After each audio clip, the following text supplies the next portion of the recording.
Please. Sarah, go back to your room. Play with your toys and your costumes. Forget about the baby. I can't. Guys, welcome to a classic film review of 1986's Labyrinth, starring Jennifer Connelly and David Bowie. Now, this was directed by Muppet mastermind Jim Henson, and it's the fantasy adventure tale of a 16-year-old girl, Sarah, who frustratedly wishes the goblins would take away her crying baby brother. Now, when the baby is in fact taken, she's challenged to find a way across the labyrinth of the title, to save him from the suave but sinister Goblin King, his minions, and a soundtrack of hit songs. Now, this is labelled as a kids or family film, and it's from an age when things like this featured genuinely dark and unnerving imagery and heady themes of having to leave your childhood behind and the unfairness of adult life. Luckily, Jim Henson throws about 500 ideas a minute at the screen, resulting in one of the most unique films of the 1980s. Let's take a look.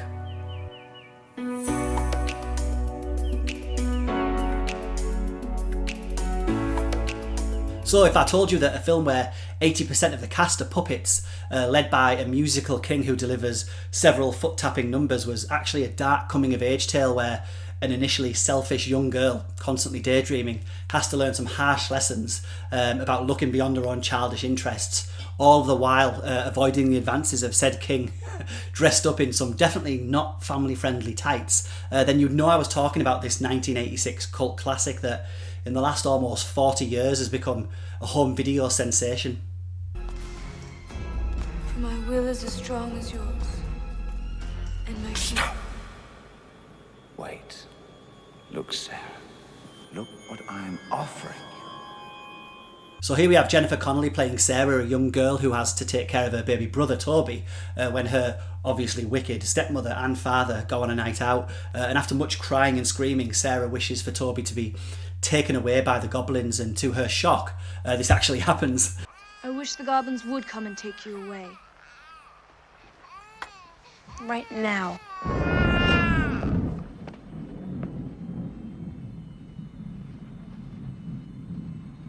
Now, the Goblin King, Jareth, appears to her with a proposition, one of a few he'll make in the next hour and 40 minutes, that she can get her brother back if she can solve the labyrinth in the next 13 hours.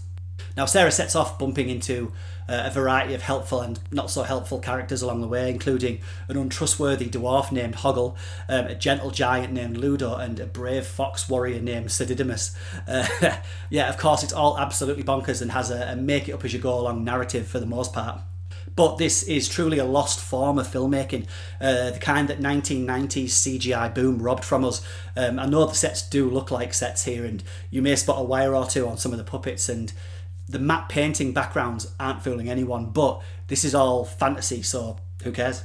So first off, the late great David Bowie, the megastar musician who was already 16 albums into his uber successful music career, but was between a couple of not very well received records. Now, when I first watched him in this, I had no idea who he was. He was just Jareth, the Goblin King, and he was creepy as hell, but he sang some crazy tunes and he threw a baby around, so he's perfect in this though, and gives his all, whether he's creeping all over Jennifer Connelly or talking to a bunch of latex puppets. He'd already been in a few movies by this point: The Man Who Fell to Earth, Merry Christmas, Mr. Lawrence, etc., and of course dozens of his own music videos.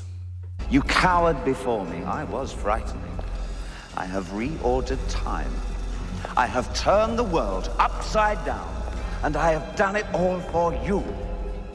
So his co-star, Jennifer Connelly, who was only about 14 or 15 when she made Labyrinth, more than holds her own on screen against the White Duke, and of course also does an admirable job talking to fantastic puppets or people in outlandish costumes. Now, even at this young age, she'd already worked with masters like Sergio Leone and Dario Argento, and she was certainly an early on-screen crush for the 8 or 9-year-old me.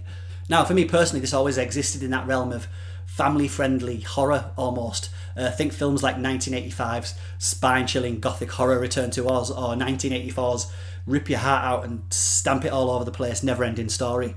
That frustration Sarah has at not being able to find the entrance to the labyrinth, a problem that she can solve just by stopping and looking at things a little bit differently used to make me so anxious for her. And don't get me started on the sequence where Jareth not only speeds up the clock, but also sets off a huge drill to chase both her and Hoggle. Truly white knuckle stuff for young kids. Well, let's see how you deal with this little slice.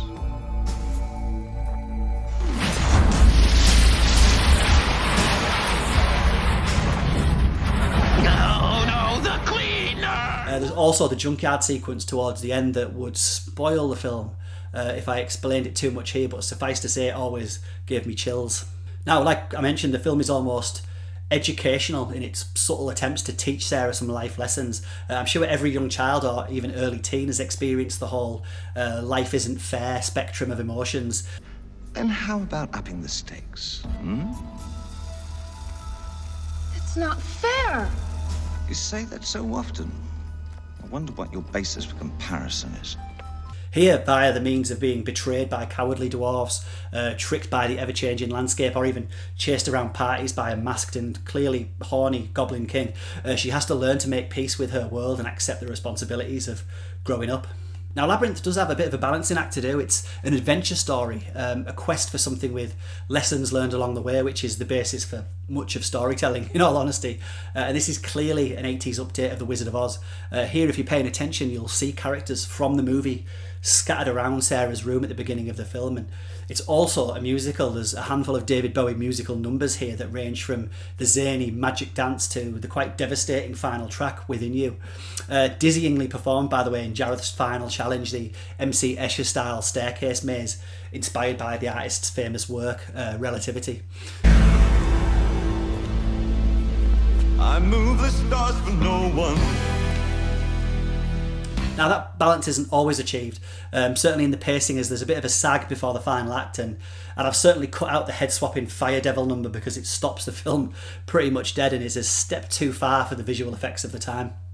Now, of course, outside of that sequence, though, when you have Brian Froud's designs fused with the endless creativity of the Jim Henson Creature Workshop, you have a film brimming with all these little details. Now, one noticeable one is a foreshadowing of things to come. The film's opening credits featuring the first attempt at a photorealistic CGI animal character in a feature film, with the owl that flies about. It's, of course, extremely rough looking now and stands out like a sore thumb in a film full of practical sets and characters.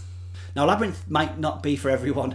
Maybe you had to have been around the same age for it to spark your imagination, to be tricked like Sarah is into learning some home truths about yourself along the way, and for having that childhood innocence and naivety wrestled away from you by a sinister Ziggy Stardust in some tight pants.